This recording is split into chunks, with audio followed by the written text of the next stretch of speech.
Can I speak to Susanne Johnson, please? Who's calling, please? It's Andy. Andy? Yeah. Yep, okay, just give me 2 minutes. I'm going to put you on hold till I get there. Okay, Sam. Thank you. Bye.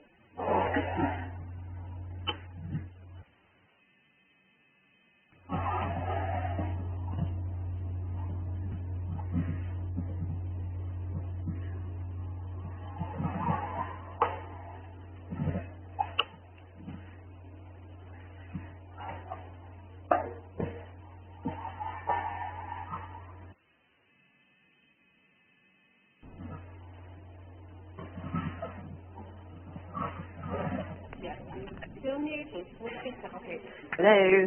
Hello. Is it? Hello, is it Andy? It is Andy, yes. Hello, it's Prisoner Cell Blog H here. How are you doing? Arlene just told us about yesterday. I'm sorry, I can't hear. It's a really bad signal. Are you on a mobile? No, Arlene said about yesterday, so that makes sense. Right. Sorry, there's a lot of screaming going on in the background. I can't hear anything. They're probably all screaming to go home. Yeah. No, I just wanted to reassure you that we're doing a very, very best. Right. There's things we're doing we can't tell you in case they find out. Okay, yes. But it's all in your best interest. At the end of the Oh, thank you. Yes. At the end of the day, we want you out of there within 7 to 10 days. Right. Oh, fabulous. That'd be really good. We have to give them 7 days notice. And then it Right. you know, we are the good people, whereas they're the bad. Right. I'm just going to put my headphones on because it makes sound clearer. Right, yeah. Well, there's a lot of shouting and screaming going on here, and there's a really big echo, so I'm really struggling to hear, but, yep. I can hear everything you're saying. Right, yeah. I'll put my headphones on. How about that? Okay, yes. That sounds better, does it? Yes, it does actually, yes, yes, yes. Right, yes. So 7 days. We have to do the decent thing. Right. Today, Neely's spoken to a ward manager called Elaine. Right. Or deputy ward manager. Yes. And she's very nice until at the end of it, Neely mentions that, you know, this is being recorded. Yes. They don't like that, but No, no. what's going to happen is, because she's very decent and understanding, and she questioned what was going to happen, what we're expecting to do, and I think Neely shocked her a little bit. You know, right. Yeah. Obviously, if somebody's been held against their will, yes, and it's proved one day when you're out there that you shouldn't have been in there, jobs will have to go. And you know, Neely said it'll be the consultant, it'll be the ward manager, and it'll be anybody else who's doing this to you. Yeah, yeah, yeah. Well, it was quite interesting because one of the staff nurses on duty about 3 weeks ago said to me, "You're really well, Susanne, and we're trying to get everybody out of here as soon as possible." And a few days later, they put me in a section 3 and put me in a 3 to 6 month section, which was completely contradicting what that staff nurse said to me first thing in the morning. You know, you're really well. And you're functioning really well, and then they turned around and said, "I didn't." So, you know, they're constantly contradicting themselves. Yeah, I think that nurse was probably the real nurse that you need, you know, that was probably the real truth. Yeah, yeah, yeah. So, but all he said was, you know, I only work here and I only follow orders, and that's what they said yesterday. I had a one-to-one with a staff nurse called Keighley, and I explained my situation to her, and she said, "I'm really sorry, I can understand your point of view, and I can put myself in your position, but we have been ordered to expedite the injection no matter what, and they were all set for restraining me yesterday afternoon. And the staff were on standby to restrain me and take me to my room, force me down on the bed, pin me on the bed, rip my clothes off, and inject me against my will again. So I said I did not want to subject the other patients to having to witness this, because it would be very traumatizing for people having to watch it, me being dragged out of the lounge in a restraint. So I said, I'll go voluntarily in the clinic room, but I very strongly objected and protested against it and said, you know, I do not agree to this injection and I do not consent. You do not have my consent, but I do not want to be violated again, because being on this ward is continuously re-triggering my post-traumatic stress and my flashbacks. And I had to witness a client being very violently restrained a few days ago, and that put me right back into flashback mode, because it reminded me what they did to me last time I was here. So it's not a very healthy place for me to be in at all, and I kept telling them that, but they're ignoring it. So, yeah, it's not looking good, and I saw my advocate today, and I told him that my future was not very good because they were turning me into a vegetable. And I lived on my own. I had no family in this country. I had no carer. I had no support worker. And they were just drugging me up and leaving me to it and turning me into a vegetable. And said, in 3 months' time, I'm not safe to be left alone with my gas cooker because I won't be able to work out how it works. So I told them all that, but they're ignoring it. And they also do not give a hoot as to what I live on. They're not interested. Is the advocate not listening as well? Well, he listened to me and he said, no, they don't care about what you live on. They don't care about anything other than giving you this injection. That's all they're interested in. Oh, he's on your side in a way, but he can't do nothing. He can't do nothing. He can't do anything. And another advocate tried to write a letter of complaint on my behalf to the Care Trust. And the Care Trust medical director wrote a letter back to say they weren't going to respond to the complaint and they were barring me from accessing the NHS complaints procedure. Yeah, you told me that.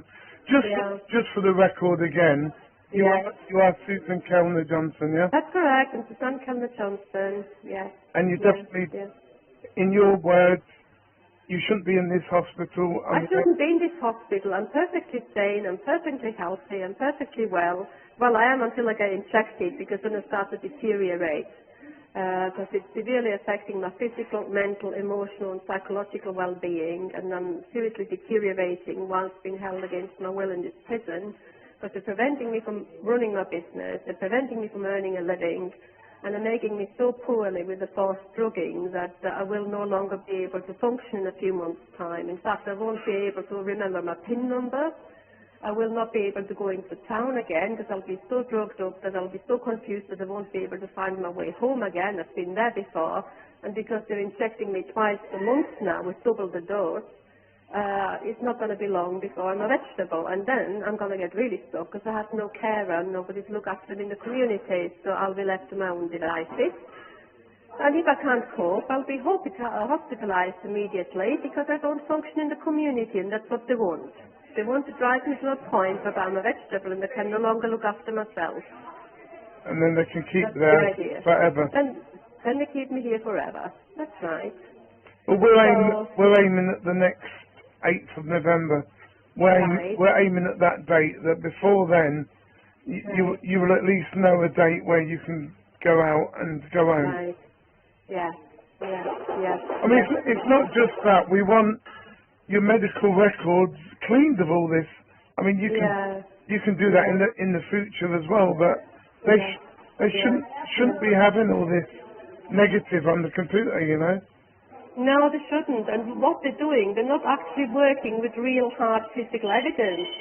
It's all this hearsay evidence which has been passed on from pillar to post, and by the time it ends up on the computer, it's something completely distorted. Well, for example, I was going to say, for the record of anyone listening, Brian Daniels from the CCHR, which is a commission for people's human rights for mental health drugs. Yeah, it's the Citizens Commission on Human Rights. Is looking into this case as we speak. Because I'm actually an educator for the Citizens Commission on Human Rights. You really are? Oh, I am.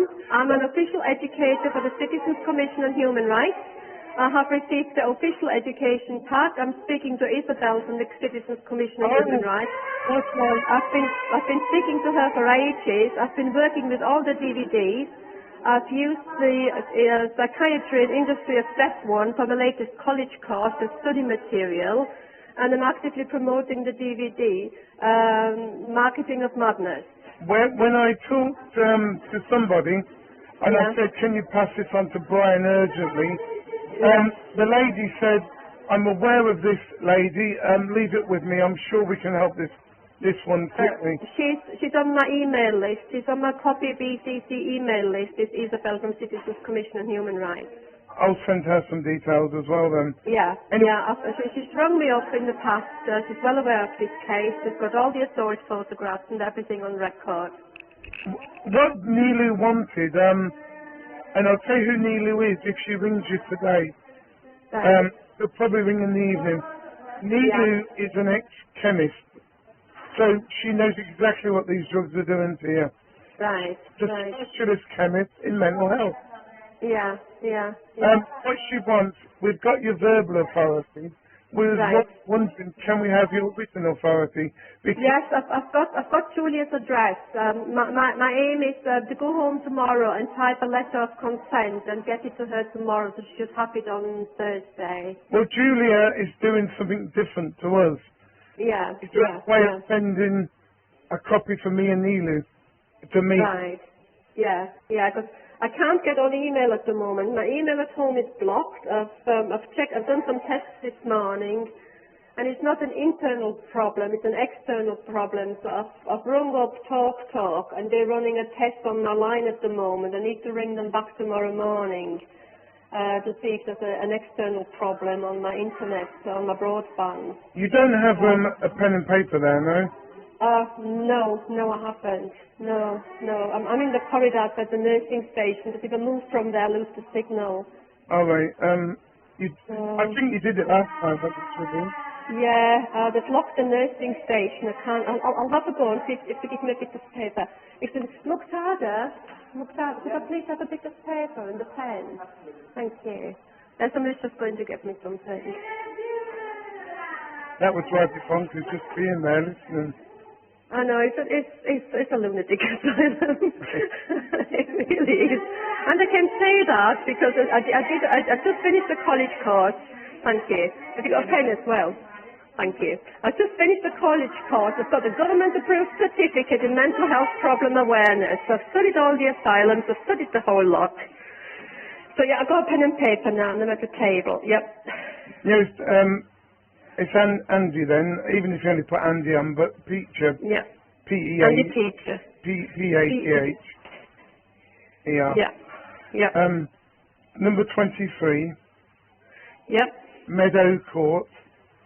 Meadow Court. Yep. That's Thurso, Thurso.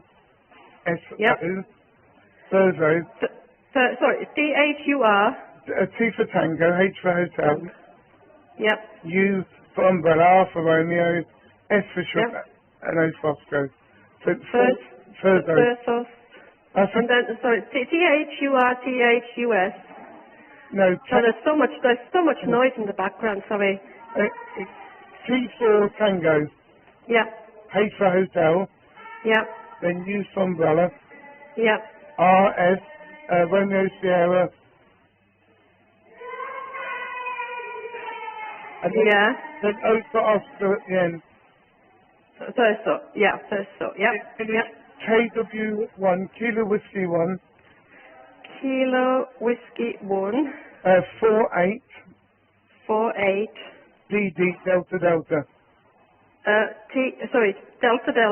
Yeah, D. 48. Yeah, KW148DD. KW148TD. Yeah, Donald again. Right. That's in Scotland. In Scotland? Yeah, I live there. All right. Yeah.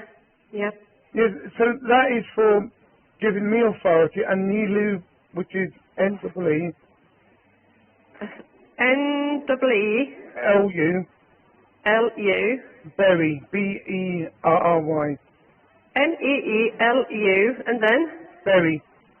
Sorry, I can't hear. There's so much screaming going on in the background. Hang on. NEELU.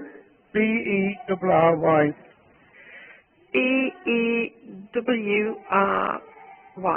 Berry as in the fruit.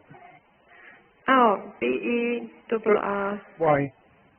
Neil Newberry. Yeah, Newberry, Andy Peacher, permission to act on your behalf. In this I can't hear. There's someone screaming too much out there. I can't get it. Sorry. I don't know if you can hear this, but I can't hear a thing. Yeah, I can hear it all. Yeah. Just send a permission letter, and then that'll be brilliant. Right. Yeah, I'll do that. So if you just get consent, can I copy you in on the letter to Julia, or do you need to do a separate one? Do a separate letter if you could. So do you want permission to speak to the consultant about the treatment plan? Exactly, yeah. Yeah. Okay.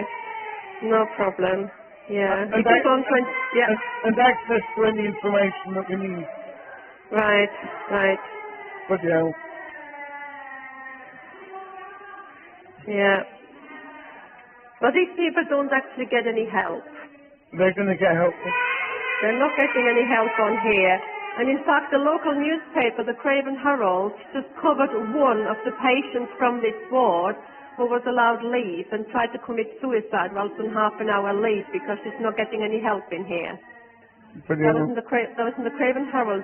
It's a Friday newspaper, and it was in either last week or the week before. But yeah, people who are on leave try and commit suicide because they're not getting any help in here. The nurses are sitting on the backside in the nursing station all day, and nobody looks after the patients.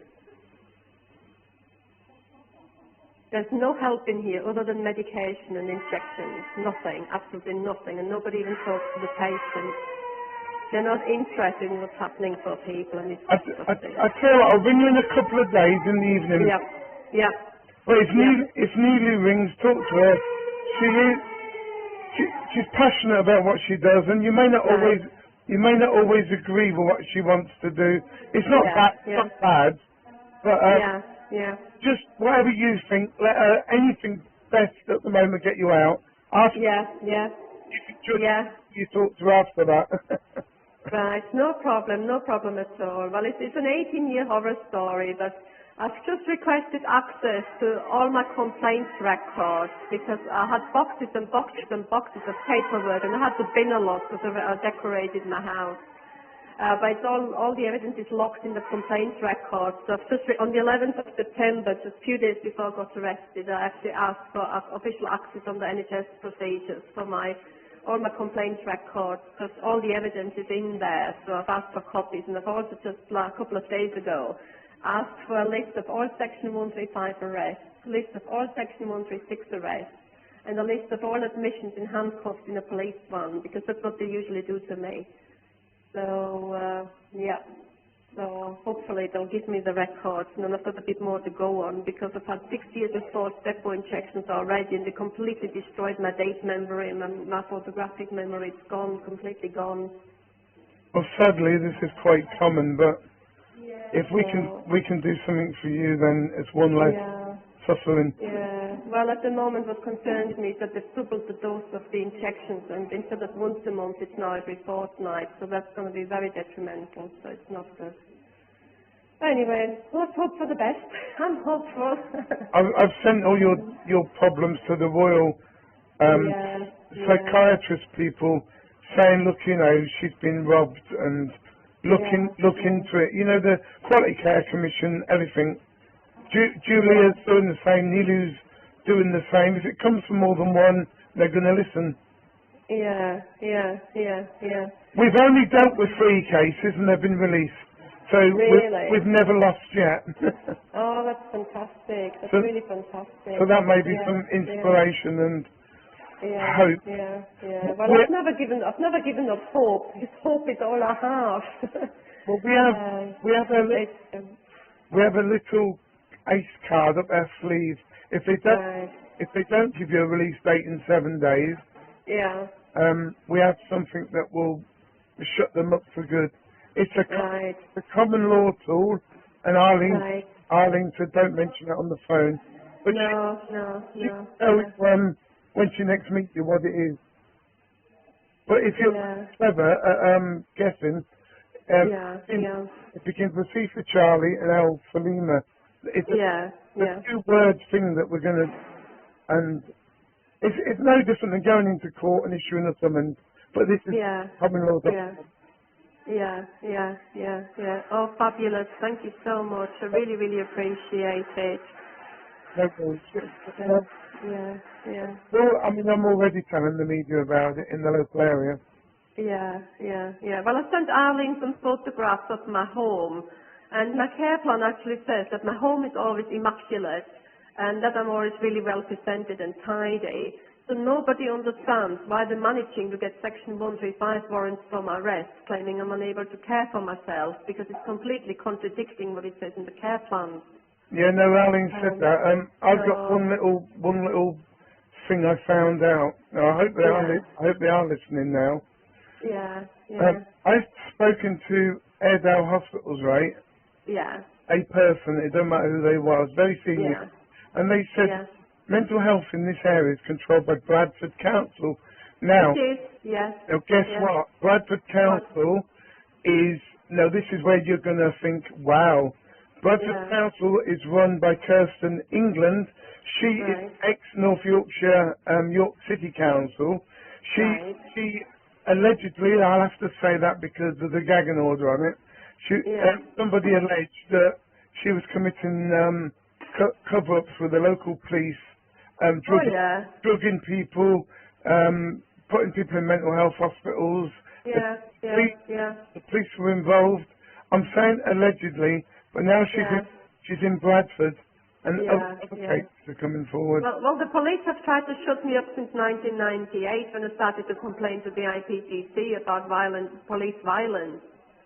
And even I'm actually I've got a list of stuff that I'm gonna send to Julia.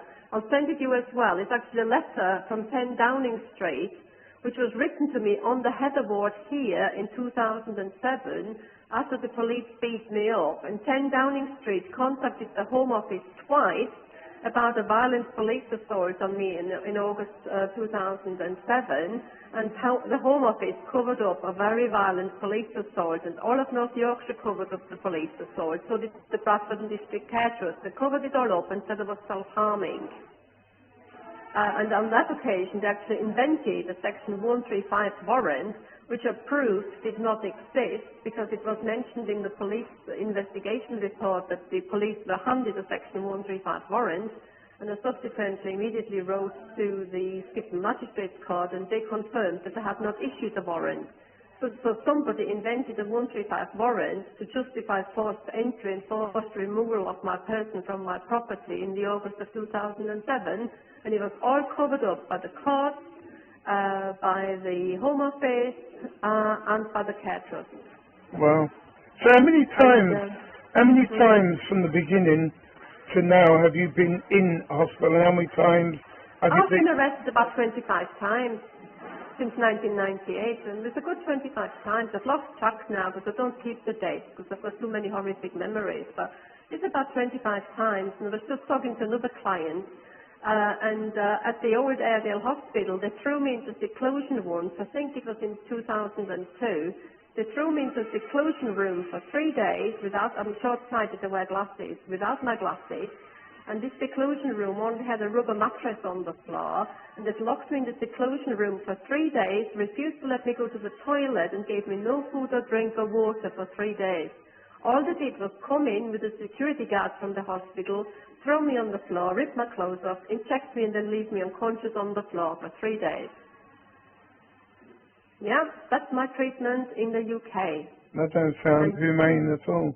It's not humane, and they used to lock people in there for days without letting them go to the toilet or giving them anything to eat or drink. And on one occasion I was on the ward, and I had a copy of the International Convention on Human Rights with me, and I went up because I heard somebody scream inside the seclusion room. And they always sit in front of the viewing window and watch somebody who's locked in there.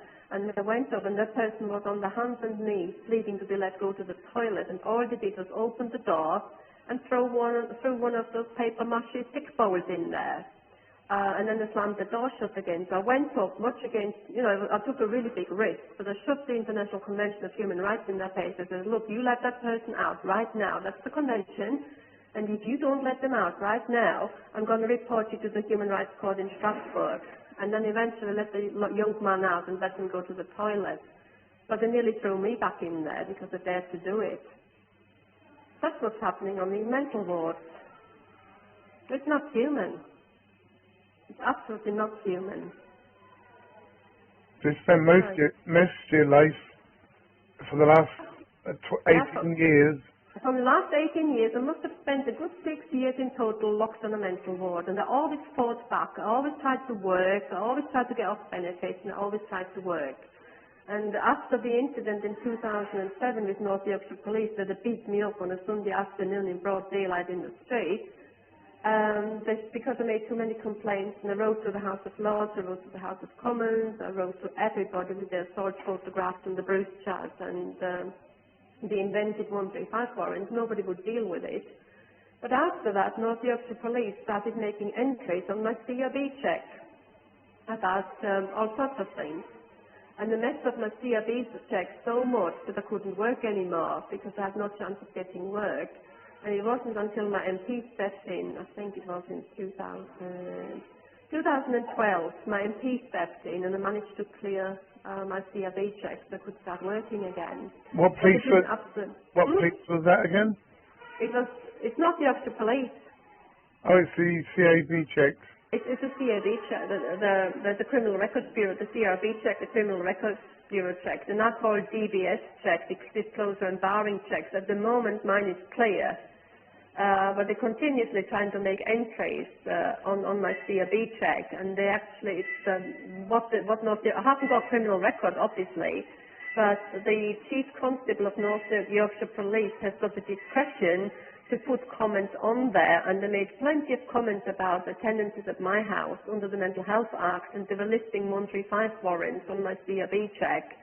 And I was also in touch with another human rights activist who turned out to be a sex offender who'd been coming to my house and who looked after my cat while I was in hospital having a blood transfusion.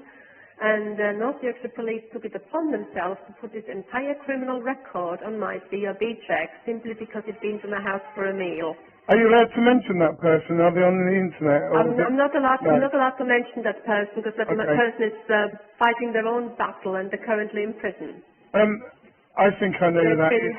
I think I know. Is his initial start with P? Nope. Oh, okay. Then I have a friend, Jan. This is what I wanted to tell you. Yeah. Exactly the same situation. Again, he's alleging that they set him up with child abuse images. He's English from Yorkshire, in the North Yorkshire area. That's why he's had these issues with Kirsty in England, the CEO of Bradford City. He's alleging different things. He's from, got a house in Austria. He's fluent German and Austrian. So I think your case is very linked to my friend Peter. Yeah. Is it Peter Hofschreier? Yeah. I've heard about Peter, yes, because I've been in touch with Norman Scarf. Norman knows me. I've known Norman for years. Norman's been to my house. Yeah, Norman's been to my house, and I went to one of Norman's court hearings, and I was actually at Norman's flat as well years ago. I think it was in 2009 I was in Norman's flat in Bradford. We had fish and chips there together. And Norman's been to my house for a meal, and Don't come back. Norman Scarf knows quite a bit about me. He can't come over here anymore. He can't. It's not safe for him. No, it's really sad. It's very, very sad. But it's all because he's won his case in the Human Rights Court on his own. They pick on people who litigate in person. But, all my evidence. I've managed to get all my evidence. I sit up at night. I go to bed at 6 o'clock. And I get up at 1 or 2 o'clock in the morning when it's quiet and everybody's asleep. And I sit in the quiet lounge and I do my legal write-up for the Human Rights Court in Strasbourg. And in the morning when I'm allowed off the ward, I go straight to the post office and post the legal bundles to Strasbourg.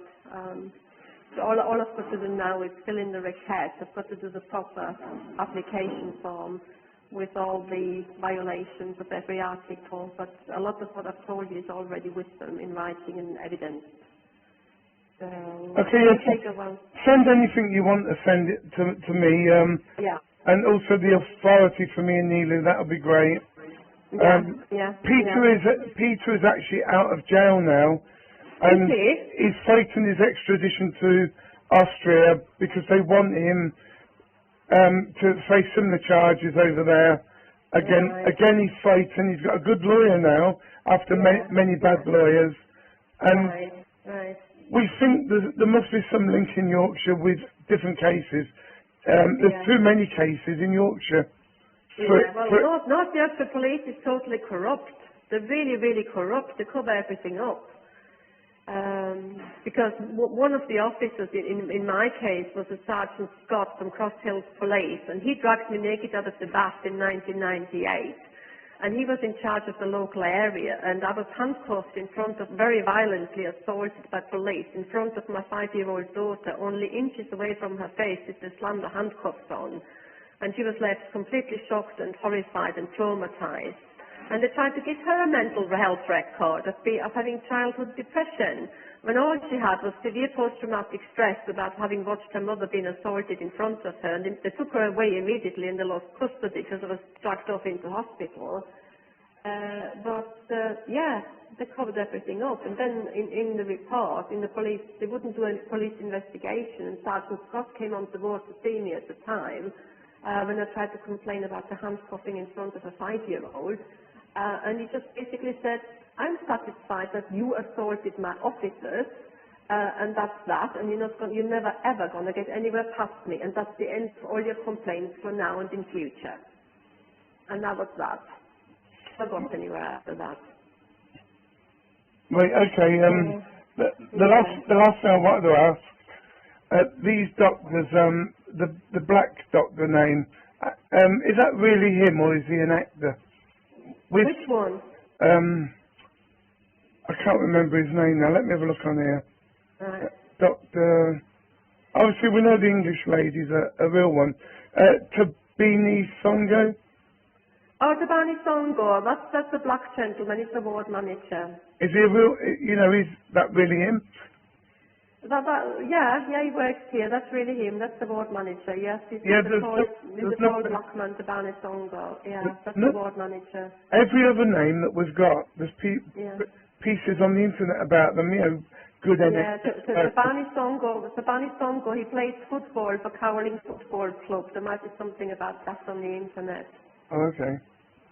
It's Cowling. He plays football for them. If you're looking for a picture or something, there might be a photo about him or on the internet.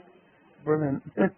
I did tell him last week that when he called me into his office, like 4 weeks ago, 2 weeks ago, he called me into his office and he said it had been decided that I would be given the 4th depot, and then they marched me into the clinic room between 4 of them. And they were going to restrain me there too, and I just told them that this was a criminal act, and I did not consent, and they did it anyway. So I wasn't told about the treatment plan. Nobody told me how often I would be injected. They didn't discuss the benefits of the treatment, nothing. They just stabbed me, and I'm not entitled to know about the side effects of the treatment. I'm not given any patient information. I'm given no information. All I get told is that's your treatment, and we're going to stab you right now, off to the clinic room. So you've now had no copy of the treatment plan? I've asked for a copy of the treatment plan, but all it says is twice a month, 50 milligrams of Haldol. That's all they're giving me. So I'm going to try and get a copy of the treatment plan today. I want to send Julia a copy of it. But it doesn't actually have a hospital name and address or anything on it. It's just a scrap of paper where it says two times 50 milligrams of Haldol twice a month. It doesn't. So I'm going to try and see if I can get one with the Airedale Center for Mental Health stamp on it. And it should have the doctor's signature on it as well. No, there's nothing on there. It's just printed all off the computer. Anyway, last thing, Neela talked to Elaine today. Elaine Stewart, the assistant ward manager. Yeah. And she was very good until we said it was recorded. So right. She knows what's going on. She knows the game. Yeah. She was very concerned about. We've been naming the doctors. We've been naming the ward manager. We've been naming the CEO. She was half human until the. Yeah. Well, it's quite interesting, you see, because Elaine is quite into alternative therapies, and she's actually trained to provide aromatherapy and other treatments on the ward to clients. But she never has time to do it because I actually did a presentation on the 1st of June to the clinical director here and all the ward managers about the complementary therapies in mental health. And I spent a week preparing for that presentation, and I gave him a lot of information about complementary therapies in mental health, including other care trusts to offer complementary therapies. And I even gave him the care trust policy of another care trust about how to employ complementary therapies. So they let me do that presentation on the 1st of June, and then they come and do that to me. So Elaine does not really talk to me at the moment. In fact, she looks on the floor every time she sees me. That's because you knew one more than she did. Yeah. So I just keep myself to myself here, and it's not a nice, it's a very modern prison unit, is this. It's very modern, but everybody is on a section to call to the prison. Because we've got to get through 3 electronically locked doors before we can actually get outside the hospital, so it's not very good. It's ridiculous. All right then, I'll call you in a couple of days about Thursday, Friday time. I get all that information in the post to you, so thank you so much, Andy. No, me, Nilu and Julia, Julia's working separately, me and Nilu together. Yeah. We'll tell Arlene what's going on and we'll copy her into any problem. Yeah. I mean, we will face problems in the future. I won't say what they are, but the more we hurt them, the more they'll hurt back. But they will, yes. But I'm pretty confident. I don't know if you know that this Arlene and co. served the care trust with the writ of habeas corpus last Thursday lunchtime, and I was led to believe that initially my depot injection would be once a month, but I haven't been told officially about that plan, but I was led to believe it was going to be once a month. And apparently they were served with the writ of habeas corpus at around lunchtime, and at 5 o'clock in the afternoon, the treatment plan suddenly changed to fortnightly depot injections of a higher dosage. So there is payback. But I don't care. Yeah, well, this thing that we're going to do is a bit bigger than habeas corpus, but it's more legal. Yeah. Oh, wow. I appreciate that very much. I'll let you have as much in the post as I can print off the Tom. I'm really limited because I've only got 2 hours at home, and I've got to walk there and back, which is 25 minutes each way, so I get roughly about an hour on the computer to print. But I'll try and get as much together with a bullet point list as I can about the evidence that I currently have. And I'm trying to get my hands on more from the care trust if they give me access to records, because they might not do. Because the more we've got, the better it is for people to listen to us. Yeah. Because I've got clear evidence that in 2006, North Yorkshire Police invented an ambulance on the scene that wasn't actually there. And I've got clear evidence that I was in handcuffs in the back of a prison van outside my own house for 20 minutes, and then carried on to a mental ward. And the police, the GP, the social worker, and the consultant swore blind that I was in an ambulance. So I got on the West Yorkshire Ambulance Services, and their legal department contacted me, and somebody came to see me and vetted me. And they released the ambulance records to me, and it said in the ambulance records that the police told the ambulance to stand down 1.5 minutes before they forced entry into my premises. And then they handcuffed me straight away, dragged me outside, threw me in a prison van, and then they were in my house for 20 minutes. And I could prove all that. I had 2 monitors for the Bradford District Care Trust in my house, together with the health officer, and I presented them with a folder of evidence each, together with a statement from the ward, which clearly stated I arrived in handcuffs in the prison van, and they covered it all up, as per usual. Yeah, in one thing after another. Bradford PAL system, Patient Advice Liaison Service, they're very, very... I only sent them a polite email, and they said, oh, don't bother us with that. I said, but you are patient advice. I said, well, I'm going to have to talk to someone higher then. Goodbye. No, they won't deal with anything. They've just been sending me fobbing off letters, and I've sent the Freedom of Information access request to Patient Advice and Liaison, because they're now also doing complaints. I made a Freedom of Information access request about how much it costs to lock a human rights activist on a UK mental ward per week. Nobody will tell me. There could be anything between £5,000 to £10,000 a week. And that is horrifying. Well, a normal person in care, that be an adult, a young person, whoever, they've got it down at the moment to 38 grand a year, which is about £800 a week. Yes, no, it costs a lot more than that on a secure mental ward. I'm trying to get the figure out of them because the NHS needs to save billions of pounds, and yet they're locking people up on mental wards for months and months and months and months at a time, and it costs an absolute fortune. And they're not actually helping anybody. They're not doing anything. All they do is lock you up and chat you once a month or chat you once a fortnight, and that's it. No other treatment, no nothing. So it's a waste of money. It's crazy. It's totally crazy. But and I also tried to get hold of the CCTV footage from Airedale Hospital because I got violently assaulted by a security guard in front of Circle Police on the 18th of September while I waited to be admitted. And the security guard is now turning around saying I assaulted him, but I have the bruise chart, which I'm going to send you a copy of. But the Airedale NHS Trust is covering up that I was assaulted, and there's no CCTV in the interview room. And I've tried to secure the footage from Airedale Hospital, and Powell's is supposed to be helping me. For 3 weeks I've been ringing them up trying to secure the CCTV footage before it gets deleted, and they wouldn't do anything about it. So I've now slammed in, since the Bradford District Care Trust is trying to prevent me from going through the complaints procedure, I've now slammed in a complaint, a handwritten one, to the Chief Executive of the Airedale NHS Trust, which is only like 50 yards away from this unit here, they're both on the same site, about an assault by a security guard, but they haven't confirmed it yet in writing, so they'll be cooking something up. But I really wanted to secure the CCTV footage, because in fact, I've actually asked my solicitor at the last tribunal, which was like 3 weeks ago, to secure the CCTV footage, and he wouldn't do it. Those solicitors are useless. And the solicitor who represented me in the mental health tribunal also refused to ask for a copy of the bruise chart. I asked several times for a copy of the bruise chart to present in my evidence to the tribunal, and the ward staff refused to give me a copy of the bruise chart, so I could not prove that I was assaulted.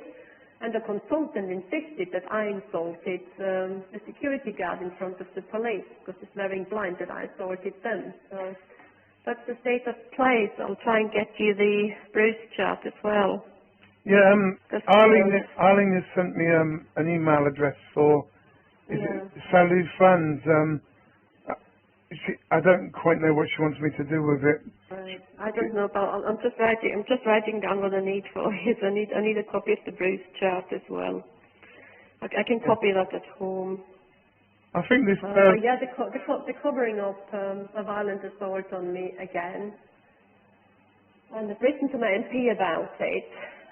But I've not had a response yet from my MP because I wanted to know what police power they were using to detain me for hours and hours and hours over at Airedale Hospital. Because my solicitor questioned that in the tribunal is that what police powers were they using to detain Susanne for hours and hours and hours between 3 circle police and 2 hospital security guards. They haven't got any power of detention under the Mental Health Act. That's what they're doing. And nobody will answer those questions.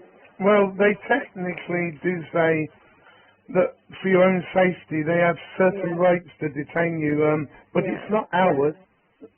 No, but you see, it's very unusual because they shouldn't have taken me to accident and emergency at the local hospital anyway. No. As a known mental patient, they should have immediately brought me to the local mental health unit for assessment, not a general hospital. But the police was there waiting for me, so somebody had obviously arranged that. And they got it wrong, or something's going on, yeah. Yeah, they did the same thing last year. They did exactly the same thing last year. The truth will come out. On both occasions, I'd only emailed letters to the Human Rights Court 3 or 4 days before police got involved. Because last year I started a case against them. I sent a letter to the Human Rights Court last year on a Monday, and I sent it truck delivery to Strasbourg on the Monday, and on the Saturday morning I was already in hospital.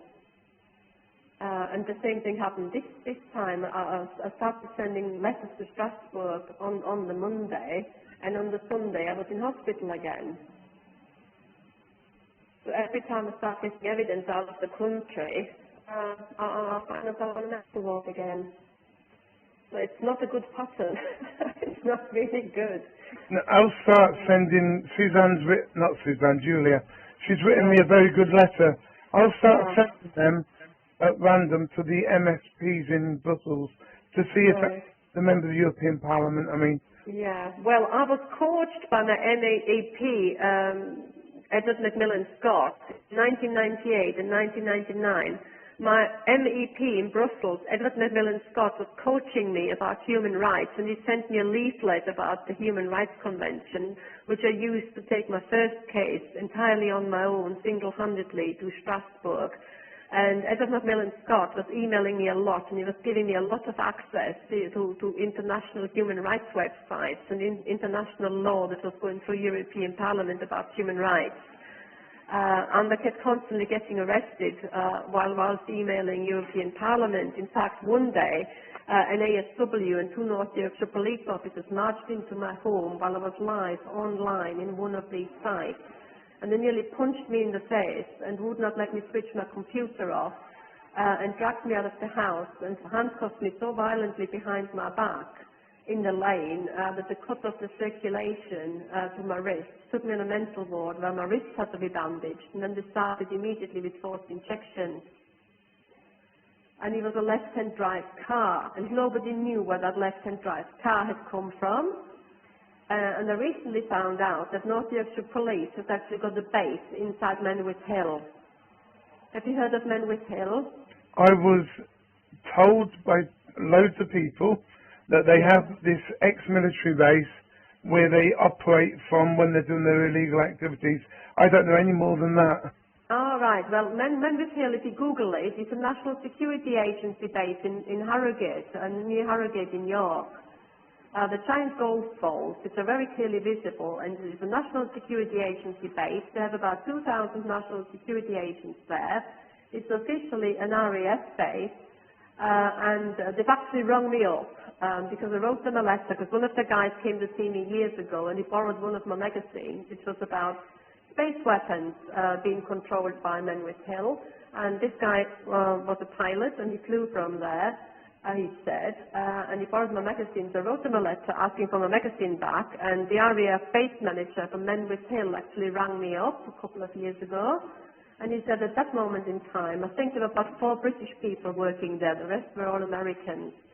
I was, shortly after that phone call, a psychiatrist turned up outside my back door with a social worker, and I think it was 2007, very early on. And she said, I want in hospital right now.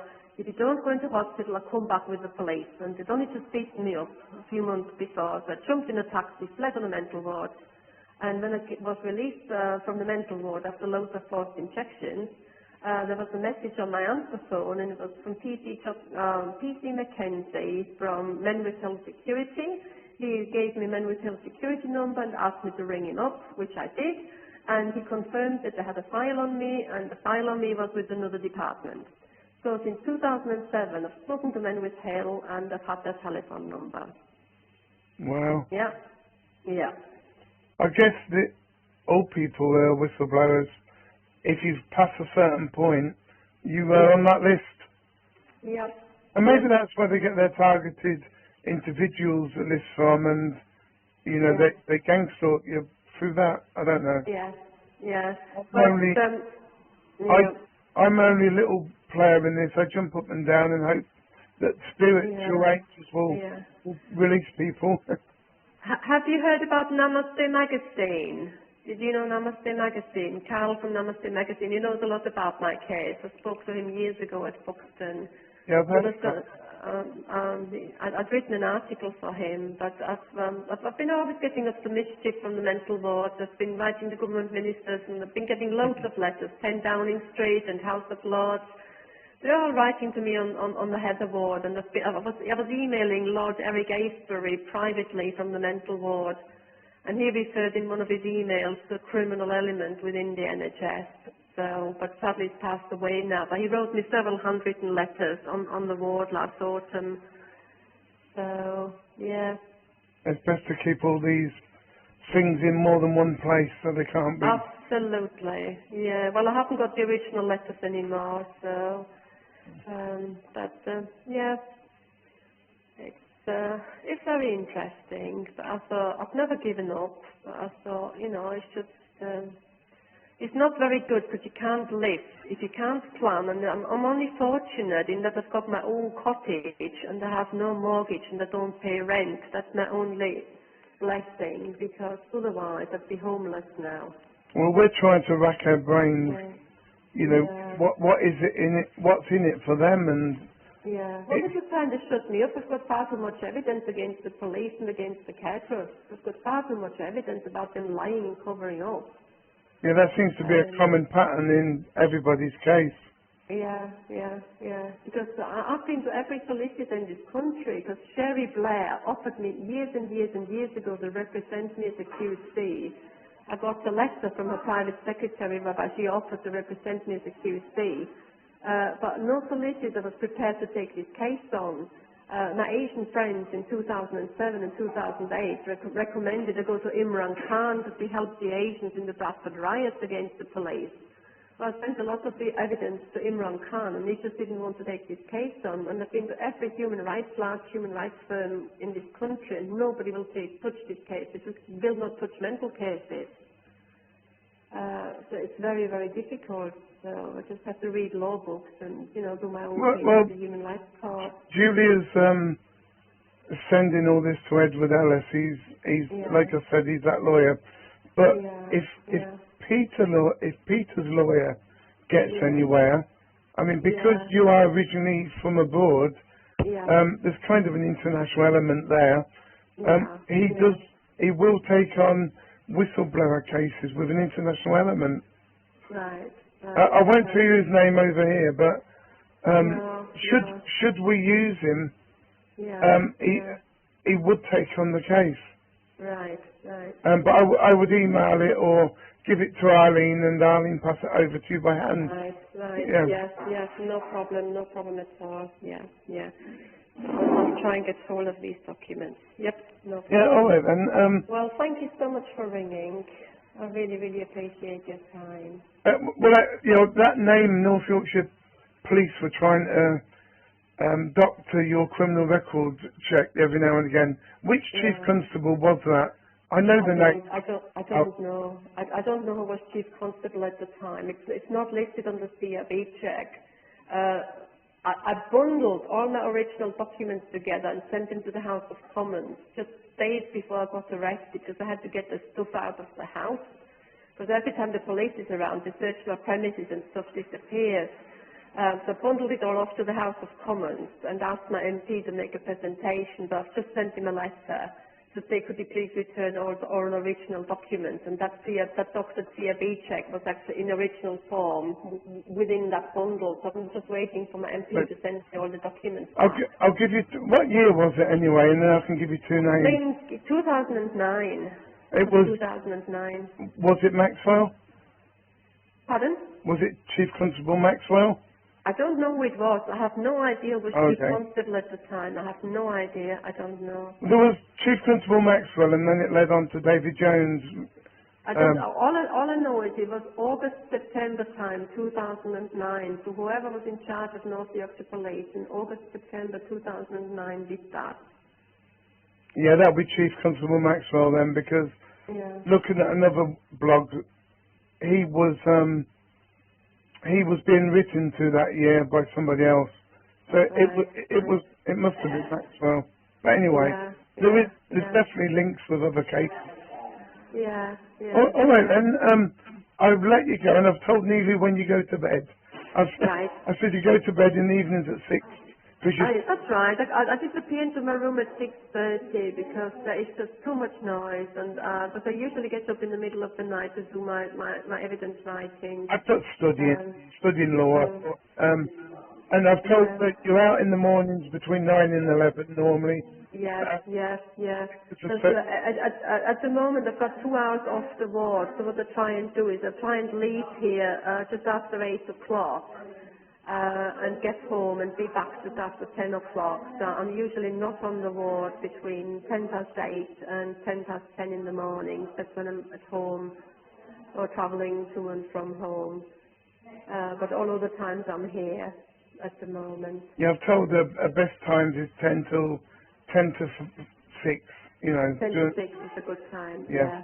Yeah. Oh, and no worries, be good and... Okay, oh yes, I'll behave. And if you ever need us, well, you haven't got my number, but... Okay, can you give me your number? Have you got a landline or a mobile number? Landline. Landline. Could you give me a landline number, please? Yeah, I'm 24/7, so... Right. It's 01444... Sorry? 01444... 01444, yep. 390... 390... 270. 270. So it's 01444 390 270. Great, got it. Thank you, Andy. Thank you so much. You can call me any time, day or night. Okay, yeah. Obviously, if I'm sleeping, I won't answer, but otherwise... No. I usually ring, sociable hours. Yeah, I'm trying to get more time off the ward so I can do more printing at home because I'm so pushed for time at home, and I'm trying to sort my internet out because it's not working at home. And I've run a quick test this morning, and it's not an internal problem, it's an external problem. So somebody might be blocking me, but obviously I can't do anything, I can't prove it. So I've contacted my telephone provider this morning to troubleshoot the system from their end. So I'll have to ring them up tomorrow morning to see if they've come up with anything. Yeah, tell them it would be good if you had a static IP address, but they might charge you for it. Right. Yeah. And if they reset your router as well, that will solve all them problemms. Right. Yeah. Static IP and reset router, that's what they need to do. Static IP and reset router. Yeah, right. that will solve any of these problems. Now, when you're Googling, don't use Google or Yahoo or anything else like that. No, I've got to go on the top bar, don't I? That's the one. Yeah, I know. I've heard about that. Yeah, because it gets you into certain websites and it's not good. Yeah. Somebody advised me about that. Yeah. Only one. Yeah.